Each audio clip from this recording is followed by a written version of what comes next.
CPM এর police Jyotibabu বুদ্ধবাবুরা যখন মুখ্যমন্ত্রী, তাদের পুলিশ মমতা ব্যানার্জিকে প্রায় মৃত্যুর মুখে ঠেলে দিয়েছিল। তারপরেও একদিনের জন্য মমতা বন্দ্যোপাধ্যায় জ্যোতিবাবু বা বুদ্ধবাবুকে তুই তুকারি করেছেন? জ্যোতিবাবু বা বুদ্ধবাবু ছাড়া উচ্চারণ করেননি।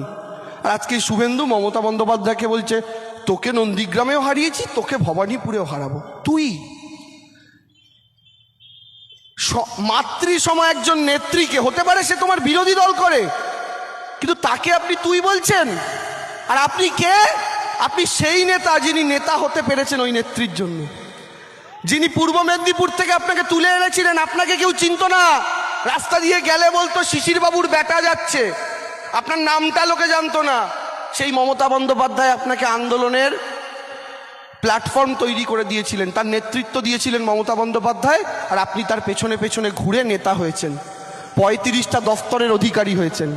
আর যে নেত্রীর জন্য 35টা দফতরের অধিকারী হলেন, সেই নেত্রীর পিঠেই ছুরি মারলেন।